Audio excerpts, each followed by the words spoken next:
Okay. Hello students, तो आज हम लोग कवर करने वाले हैं मस्कुलर टिश्यू को।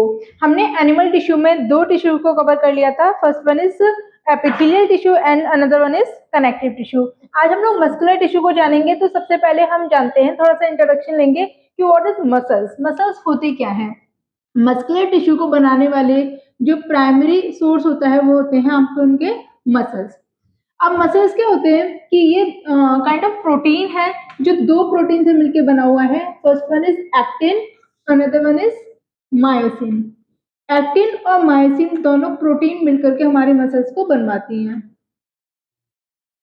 अब एक्टिन और मायोसिन के जो फिलामेंट्स होते हैं उन्हें हम बोलते हैं मायोफिलामेंट्स। क्या बोलते हैं? मायोफिलामेंट्स। और इनका कुछ अरेंजमेंट होता है जो एक्टिन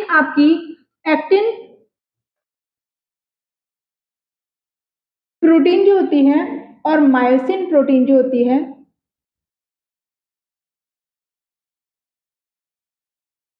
इनमें कुछ डिफरेंस होता है। एक्टिन प्रोटीन आपका लाइट बैंड बनाती है, जबकि मायोसिन आपको डार्क बैंड का अपीयरेंस देती है। ये साइज में थिन होती है और ये साइज में थिक होती है। क्योंकि ये थिक है इसीलिए कैसा अपीयरेंस देगी? डार्क अपीयरेंस देगी। और एक्टिन क्योंकि थिन है इसलिए ये लाइट अपीयरेंस देगी। तो इनका अरेंजमेंट कुछ इस तरीके से होता है कि एक्टिन मायोसिन को क्या कर रही होती है? ओवरलैप कर रही होती है।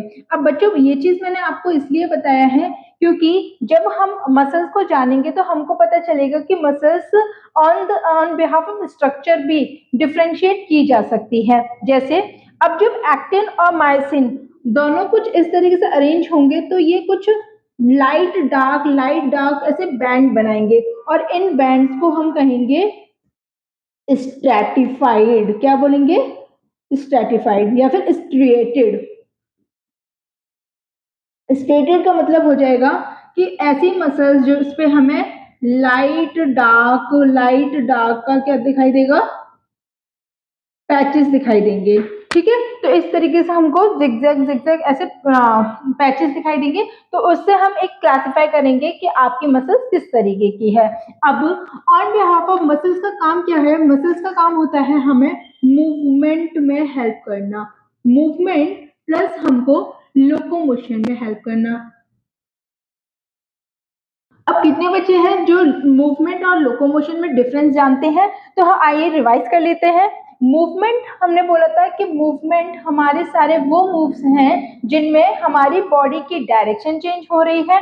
हमारी बॉडी का पोस्चर चेंज नहीं होगा, सिर्फ डायरेक्शन चेंज होगी, तो उसे हम क्या बोलेंगे? मूवमेंट बोलेंगे। लेकिन लोकोमोशन, जब मैं अपनी बॉडी की डायरेक्शन के साथ अपनी पोजीशन को चेंज करूंगी, जब भी कोई मसल्स या मेरी बॉडी का स्ट्रक्चर पोस्चर के साथ में डायरेक्शन चेंज करेगा तो वो लोकोमोशन कहलाएगा। मतलब कि जितने भी लोकोमोशन होते हैं वो काइंड ऑफ मूवमेंट तो कहलाते हैं, लेकिन every movement is a kind of locomotion, ये कहना गलत है। ठीक है, तो सारे मूवमेंट लोकोमोशन होंगे नहीं, लेकिन सारे लोकोमोशन मूवमेंट होंगे, बिल्कुल होंगे। तो आइए, हमें मूवमेंट और लोकोमोशन कराने के लिए जो स्ट्रक्चर हेल्प में आते हैं वो टिश्यू हमारे कहलाते हैं मस्कुलर टिश्यू। जैसे हमारी पूरी बॉडी में, ह्यूमन बॉडी के अंदर 3 डिफरेंट टाइप ऑफ मूवमेंट देखने को मिलते हैं। फर्स्ट वन इज आपका होता है एमोबॉइड मूवमेंट। एमोबॉइड मूवमेंट जो होता है वो हमें देखने को मिलता है डब्ल्यूबीसीज में। डब्ल्यूबीसीज मतलब हमारे व्हाइट ब्लड सेल्स जो होते हैं, क्योंकि इनकी कोई शेप नहीं होती, कोई साइज नहीं होता, एग्जैक्ट साइज नहीं होता, एग्जैक्ट शेप नहीं होती, और ये काइंड ऑफ अमीबा की तरह दिखाई देती है। जैसे अमीबा में भी आपकी कोई रेगुलर शेप साइज नहीं है, ऐसा ही आपकी डब्ल्यूबीसीज का कोई रेगुलर शेप और साइज नहीं होता। प्लस अमीबा स्यूडोपोडिया की मदद से मूव करते हैं, तो ऐसे ही आपकी डब्ल्यूबीसीज भी अमीबा की तरह मूवमेंट शो करते हैं। इसलिए इस काइंड ऑफ इनके डब्ल्यूबीसीज के मूवमेंट को हम बोल देते हैं एमोबॉइड मूवमेंट। अब सेकेंड टाइप ऑफ मूवमेंट जो होता है आपके अंदर वो सीलियरी मूवमेंट देखने को मिलता है। अब सीलियरी मूवमेंट हमने पढ़ा हुआ है कि सीलियरी मूवमेंट हमें 2 जगह देखने को मिलेगा। एक तो हमारे रेस्पिरेटरी ट्रैक में, रेस्पिरेटरी ट्रैक में, और दूसरा हमारा रिप्रोडक्टिव ट्रैक में। ट्रैक्ट में। अब होता ये है कि रेस्पिरेटरी ट्रैक्ट में आपके ट्रैकिया के अंदर म्यूकस का मूवमेंट जो होता है, म्यूकस के पास क्योंकि खुद के फीट नहीं है तो म्यूकस को मूव कराने के लिए सीलिया प्रेजेंट होते हैं, सीलिया जो कि यूनिडायरेक्शनल मूवमेंट प्रोवाइड करते हैं। और यहाँ पर आपकी रिप्रोडक्टिव ट्रैक्ट में एग के मूवमेंट के लिए, एग या ओवम के मूवमेंट के लिए आपको क्या हेल्प, आपको सीलिया की हेल्प लगती है। सीलिया की मदद से जो आपका एग होता है फैलोपियन ट्यूब में वो मूव करता है विद द हेल्प ऑफ सीलिया। और थर्ड टाइप ऑफ जो मोस्ट इंपॉर्टेंट टाइप ऑफ आपका मूवमेंट देखने को मिलता है दैट इज स्केलेटल मूवमेंट। अब ये वो इम्पॉर्टेंट काइंड ऑफ मूवमेंट है जिसकी वजह से हम लोग क्या कर पाते हैं, लोकोमोशन कर पाते हैं। लोकोमोशन के लिए हमें बहुत ज्यादा इंपॉर्टेंट होती हैं स्केलेटल मूवमेंट या फिर सबसे ज्यादा स्केलेटल मसल्स की। तो इस मूवमेंट को कराने के लिए हमारी मसल्स 3 पार्ट्स में डिवाइड हो जाती हैं। First one is skeletal muscles,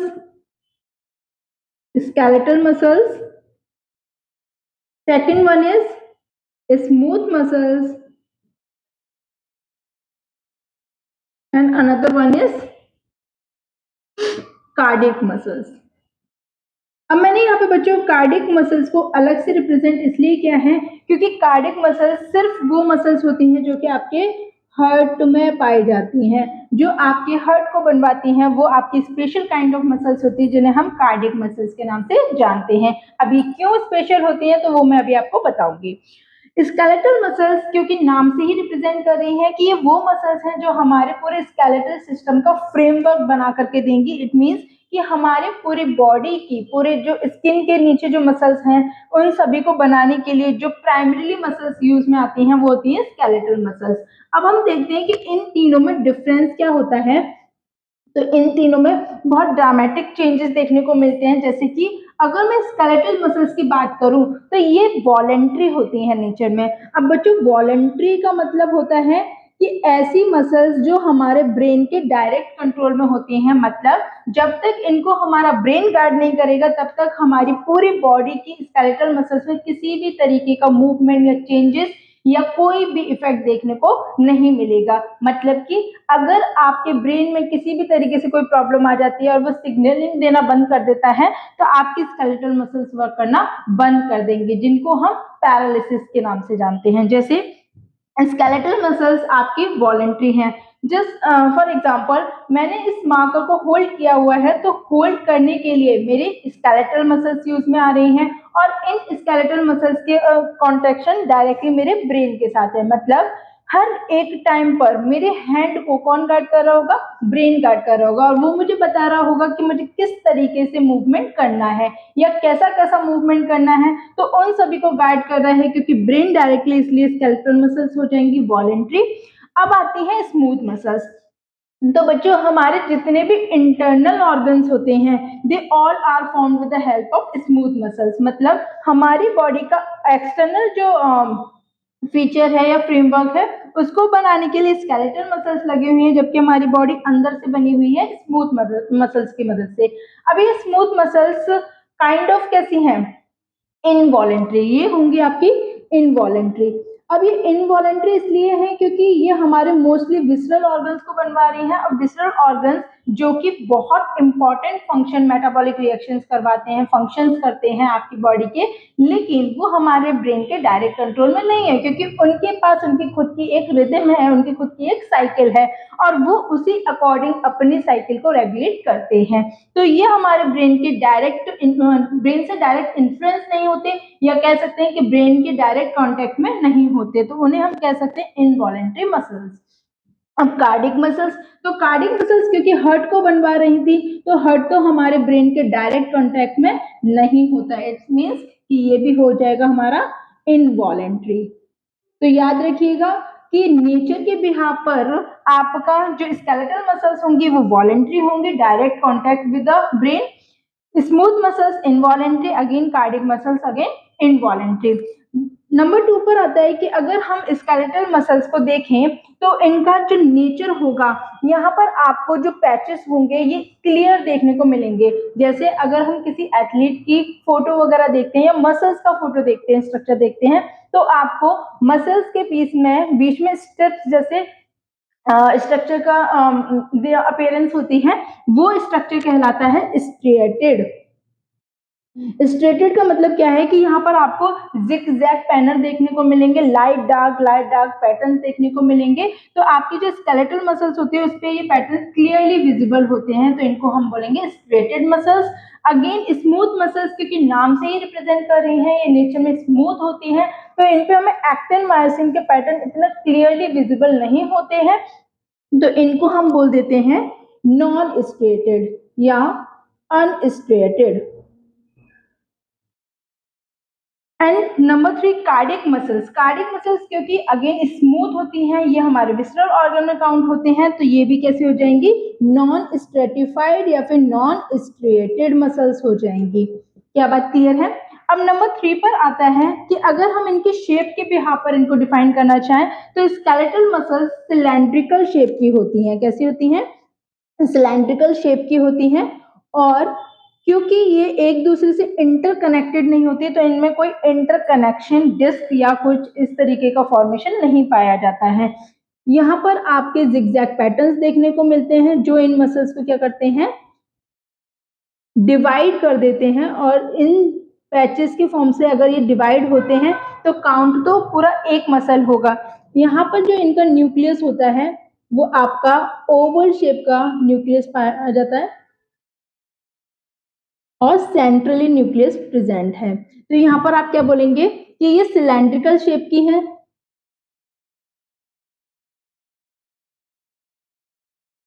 plus ये अनब्रांच्ड है, क्योंकि यहाँ पे हमें कोई ब्रांचेस देखने को नहीं मिल रही हैं, तो नंबर 3 इनकी शेप हो गई।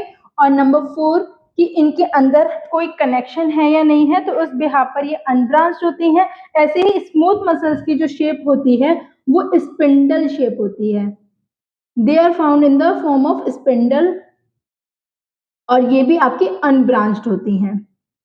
तो इनका जो शेप है वो है स्पिंडल शेप,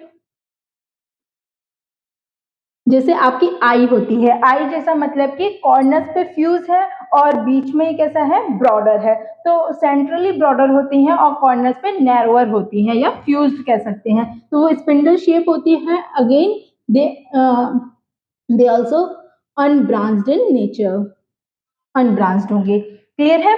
अब इनका जो न्यूक्लियस है वो सेंट्रली आपको दिखाई दे रहा है, तो अभी हम नेक्स्ट पॉइंट पे बात करेंगे न्यूक्लियस की।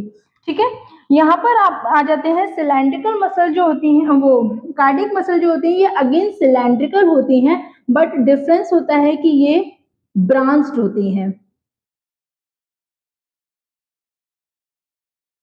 ये आपस में कनेक्टेड होती हैं with the help of intercalary disc. इसको हम इंटर कनेक्टिंग डिस्क बोल सकते हैं। ये क्या करती हैं, आपस में एक दूसरी ब्रांचेस को जोड़ के रखती हैं। अब ऐसा ये क्यों पाई जाती हैं, क्योंकि कार्डियक मसल्स का काम होता है प्रेशर क्रिएट करना, मतलब पंपिंग करवाना। जब ये बहुत ज्यादा स्पीड से पंपिंग करवाता है तो मसल्स में बहुत स्ट्रॉन्ग कॉन्ट्रैक्शन देखने को मिलता है, और इस स्ट्रॉन्ग कॉन्ट्रैक्शन के ड्यूरेशन में आपकी मसल्स में कोई इंजरी ना हो जाए, कोई बस्टिंग ना हो, तो उससे प्रिवेंट करने के लिए आपकी मसल्स क्या करती हैं, ब्रांचेस का फॉर्मेशन कर लेते हैं for increasing the strength of the muscles. इससे स्ट्रेंथ बढ़ जाती है और आपकी मसल्स क्या नहीं होती हैं, ब्रेक नहीं होती हैं। अगेन यहाँ पर जो आपके पैटर्न देखने को मिलते हैं, और ये इस तरीके से क्या करते हैं, मसल्स को, न्यूक्लियस को डिवाइड कर देते हैं। तो बच्चों अगर हम यहाँ पर न्यूक्लियस देखें कि न्यूक्लियस सिंगल है या आपका डबल है या मल्टी न्यूक्लिएटेड है, तो अगर हम इंटर कनेक्टिंग डिस्क के बिहाफ पर बात करें तो यहाँ पर आपका जो न्यूक्लियस हो जाएगा वो यूनि न्यूक्लिएटेड हो जाएगा। लेकिन अगर हम इंटर कनेक्टिंग डिस्क के पैटर्न पर बात ना करें, ब्रांचेस के बिहाफ पर बात करें, तो यहाँ पे न्यूक्लियस हमको मल्टी न्यूक्लिएटेड दिखाई दे रहा है। तो आपकी एनसीईआरटी यहाँ पर मल्टी भी बोल सकती है या यूनि भी बोल सकती है। मैं दोनों ही बिहाफ पर आपको समझा देती हूँ कि अगर आप यहाँ पर न्यूक्लियस को इंटरकनेक्टिंग डिस्क के बिहाफ पर देखेंगे तो यहाँ पर आपको कैसा दिखाई देगा, यूनि न्यूक्लिएटेड दिखाई देगा। लेकिन अगर आप यहाँ ब्रांचेस के बिहाफ पर देखेंगे तो आपको मल्टी न्यूक्लिएटेड स्ट्रक्चर दिखाई देगा। अगर अगेन मैं यहाँ पे सिलेंड्रिकल शेप की होती हैं और ये ब्रांच्ड होती हैं। अब बात करते हैं न्यूक्लियस की। तो यहाँ पर आपको न्यूक्लियस कैसा दिखाई दे रहा है, मल्टी न्यूक्लिएटेड दिखाई दे रहे हैं और कैसा है, हर एक में बीच में एक एक न्यूक्लियस प्रेजेंट है। तो अगेन अगर इंटरकनेक्टिंग डिस्क के बिहाफ पर बोलेंगे तो यहाँ पे डिस्क तो कनेक्ट है नहीं, तो ये कैसा हो जाएगा आपका मल्टी न्यूक्लिएटेड हो जाएगा। कैसा हो जाएगा, मल्टी न्यूक्लिएटेड। या फिर अगर मैं डिस्क के बिहाफ पर बात ना करूं, ब्रांचेस के बिहाफ पर बात करूं, तो ब्रांचेस यहाँ पर है नहीं, तो ये कैसे हो जाएंगे, यूनिन्यूक्लिएटेड हो जाएंगे। क्या बात क्लियर है? तो मैं इन्हें दोनों ही टर्म से डिफाइन कर सकती हूँ। अगेन आपको एनसीईआरटी के अकॉर्डिंग देखेंगे यूनिन्यूक्लिएटेड। यहाँ आपका कोई कंफ्यूजन वाली चीज है ही नहीं है। स्मूथ मसल्स में क्या है, सिंगल न्यूक्लियस प्रेजेंट है, इसलिए ये यूनिन्यूक्लिएटेड। प्लस न्यूक्लियस कहाँ पर प्रेजेंट है, इनका सेंटर पे न्यूक्लियस प्रेजेंट है, तो सेंट्रली होगा, सेंट्रली न्यूक्लियस प्रेजेंट है। और यहाँ पर भी आपका न्यूक्लियस कहाँ पर प्रेजेंट है, पेरिफेरी पर।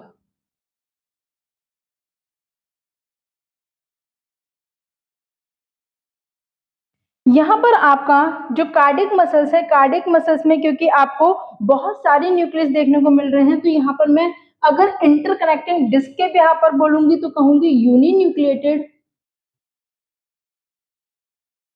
और अगर मैं इनको इस पैचेस के बिहाफ पर बोलूंगी तो ये कैसा हो जाएगा, मल्टी न्यूक्लिएटेड। बच्चों याद रखिएगा कि आपको एनसीईआरटी वाला कंसीडर करना है। एनसीईआरटी यूनिन्यूक्लिएटेड बोलती है on behalf of the interconnected disc, ठीक है। अगेन यहाँ पर आ जाते हैं, तो आपका जो न्यूक्लियस है वो कहाँ पर दिखाई दे रहा है, सेंटर पे दिखाई दे रहा है, तो दे अगेन सेंट्रली हम इसको डिफाइन कर सकते हैं। अब ये कहाँ पाई जाती हैं, तो स्केलेटल मसल्स हमारी बॉडी के फ्रेम को बना रहे हैं, तो फ्रेम ऑफ बॉडी, इनकी पोजीशन क्या है, स्मूथ मसल्स हमारे इंटरनल ऑर्गन्स को बना रही हैं, तो इंटरनली प्रेजेंट है, इंटरनली और इंटरनल ऑर्गन्स को बनवा रही हैं। And cardiac muscle specially for heart होती हैं। क्या इतनी बात क्लियर है? तो ये आज हमने हर एक बात को समझा। जो मसल्स हमारे जो मस्कुलर टिश्यू होते हैं, they are made up of with the help of two kind of proteins. First one is actin, another one is myosin. Actin size में थिन होते हैं, पतले होते हैं, तो ये लाइट अपीयरेंस देते हैं, लाइट बैंड्स बनवाते हैं। और क्योंकि मायोसिन थोड़े से थिक होते हैं, तो ये डार्क बैंड बनाते हैं, डार्क अपीयरेंस देते हैं। इनका अरेंजमेंट कुछ जिगजैग पैटर्न में होता है, तो इस तरीके के पैटर्न को लाइट डार्क पैटर्न के बिहाफ पर हम इन्हें स्ट्रैटिफाइड या स्ट्रेटेड बोल सकते हैं। तो इससे क्या हो जाएगा कि बैंड्स के फॉर्मेशन होंगे और आपके मसल्स की अपीयरेंस चेंज हो जाएगी। जैसे मसल्स का मेन काम होता है आपको मूवमेंट या लोकोमोशन में हेल्प करना, तो हमारी बॉडी में जितने भी काइंड ऑफ मूवमेंट देखने को मिलते हैं, they all are possible with the help of the muscles. And muscles में दो चीजें देखने को मिलती हैं, इन दोनों मसल्स में या तो होगा कॉन्ट्रैक्शन या होगा relaxation. Contraction relaxation is a property of the muscles relaxation। तो ये आपके मसल्स की प्रॉपर्टी होती है। जब मसल्स एक साथ में आती हैं, कांटेक्ट करती हैं, मतलब कि आपके एक्टिन ओवरलैप करते हैं मायोसिन को, तो कॉन्ट्रैक्शन होता है। और जब ये वापस से अपने ओरिजिनल पोजीशन पर चले जाते हैं, ओवरलैपिंग खत्म हो जाती है, तो उसे रिलैक्सेशन कहा जाता है। इन्हीं कॉन्ट्रैक्शन रिलैक्सेशन की मदद से मूवमेंट भी पॉसिबल हो पाते हैं। और अगर मूवमेंट के साथ साथ मैं अपनी बॉडी पोस्चर के साथ साथ अगर पोजीशन को चेंज करती हूँ, तो वही लोकोमोशन कहलाता है। हमारी बॉडी में इसी बिहाफ पर तीन तरीके के मूवमेंट देखने को मिलते हैं। फर्स्ट वन इज अमेबॉइड मूवमेंट, जो कि WBCs में देखने को मिलेगा। Another one is cardiac movement, जो कि आपका रेस्पिरेटरी ट्रैक और रिप्रोडक्टिव ट्रैक में देखने को मिलेगा। And next one is skeletal movement. Skeletal movement आपका लोकोमोशन को डिफाइन करता है, मतलब कि लोकोमोशन तभी पॉसिबल है जब आपके अंदर स्केलेटल मूवमेंट देखने को मिले। अब skeletal movement mostly skeletal muscles की मदद से हो पाता है, जो कि हमारे ब्रेन के डायरेक्ट कांटेक्ट में होते हैं। इस बिहाफ पर आपकी मसल्स तीन तरीके की हो जाती हैं। First one is skeletal muscle, another one is smooth muscles and cardiac muscles. अगर मैं इनकी पोजीशन के बिहाफ पर बात करूं, तो स्केलेटल मसल्स हमारी बॉडी के फ्रेमवर्क को बनवाती हैं। स्मूथ मसल्स हमारी बॉडी के इंटरनल ऑर्गन्स या इंटरनल फ्रेम को बनवाते हैं, और cardiac muscles specially for the heart होती हैं, मतलब कि हमारे हार्ट का फॉर्मेशन करने वाली जो मोस्ट इंपॉर्टेंट मसल्स होती हैं, they are known as cardiac muscles. अब नीचे क्या है कि स्केलेटल मसल्स, मैंने आपको बोला था कि ब्रेन के डायरेक्ट कांटेक्ट में होती हैं, मतलब जब तक हमारा ब्रेन गार्ड नहीं करेगा स्केलेटल मसल्स में किसी भी तरीके का चेंजेस या मूवमेंट देखने को नहीं मिलेगा, या पॉसिबल भी नहीं है, उसे हम पैरालिसिस कह देंगे। तो स्केलेटल मसल्स वॉलेंट्री होती है, स्ट्रिक्टली वॉलेंट्री होती हैं। स्मूथ मसल्स इनवॉलेंट्री हैं, और कार्डियक मसल्स अगेन इनवॉलेंट्री हैं, क्योंकि ये हमारे ब्रेन के डायरेक्ट कंट्रोल में नहीं है, डायरेक्टली इन्फ्लुएंस नहीं हो रही हैं। हालांकि ब्रेन के कांटेक्ट में तो हर एक ऑर्गन है हमारी बॉडी का, क्योंकि brain is the master of the body, but ये इनडायरेक्टली हार्मोन्स के थ्रू ये क्या करते हैं, इनको कंट्रोल करवाते हैं। तो डायरेक्टली कॉन्ट्रैक्शन नहीं है, बल्कि इनडायरेक्टली हार्मोन्स की मदद से होता है, तो हम इनवॉलेंट्री नेचर बोलते हैं। नेक्स्ट, अगर आप स्केलेटल मसल्स को देखते हैं तो आपको एक क्लियर अपीयरेंस मिलता है, जिगजैग पैटर्न देखने को मिलते हैं, पैचेस देखने को मिलते हैं लाइट डार्क बैंड्स के। तो इस बिहार पर हम इनको स्ट्रैटिफाइड बोल सकते हैं या स्ट्रेटेड बोल सकते हैं। स्मूथ मसल्स दिखने में स्मूथ अपीयरेंस देती है, मतलब एक्टिन मायोसिन के पैटर्न उतने क्लियर नहीं विजिबल होते, तो इनको हम नॉन स्ट्रैटिफाइड या अनस्ट्रेटेड बोल देते हैं। कार्डियक मसल्स में अगेन वो भी स्मूथली अपीयरेंस देते हैं, तो वो भी नॉन स्ट्रैटिफाइड हो जाते हैं। अगर हम स्ट्रक्चर या उनकी शेप के बिहार पर बात करें तो स्केलेटल मसल्स आपके सिलेंड्रिकल शेप के होते हैं, और क्योंकि ये बीच में जिगजैग पैटर्न की मदद से क्या है, डिवाइडेड है, तो इसमें हम मल्टी न्यूक्लिएटेड इनको बोल सकते हैं। Again smooth muscles spindle shape की होती हैं, ये सेंट्रली ब्रॉडर होती हैं और कॉर्नर्स पे नैरोअर होती हैं, जस्ट लाइक योर आई। तो आई की शेप की होती है, इसलिए इनको हम स्पिंडल शेप बोल देते हैं। और कार्डियक मसल्स क्योंकि ब्रांच्ड होते हैं फॉर द कॉन्ट्रैक्शन, पंपिंग करवाने का इनका काम है, तो हाईली कॉन्ट्रैक्शन रिलैक्सेशन होने की वजह से इनके अंदर ब्रांचेस देखने को मिलती है, जो कि प्रिवेंट करती हैं इनकी इंजरीज को। अब अगेन आपके स्केलेटल मसल्स कैसे होते हैं, मल्टी न्यूक्लिएटेड है, और इनका जो न्यूक्लियस होता है वो पेरीफेरी पर प्रेजेंट होता है, जबकि आपकी स्मूथ मसल्स सेंट्रली न्यूक्लिएटेड होती है और यूनि न्यूक्लिएटेड होती है, जबकि कार्डियक मसल्स में ऐसा नहीं होता।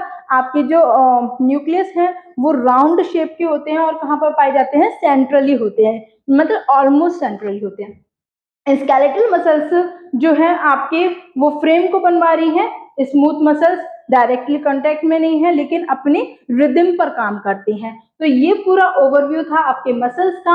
मसल्स जो कि बहुत ज्यादा इंपॉर्टेंट टॉपिक है, यहाँ पर आपका मसल्स प्रोटीन पूछता है, तो प्रोटीन मैंने आपको पहले ही बता दिया है, एक्टिन एंड मायोसिन, वो they both are the special kind of the protein जो कि हमारे पूरे स्केलेटल मस्कुलर टिश्यू को फॉर्म करवाते हैं। Thank you.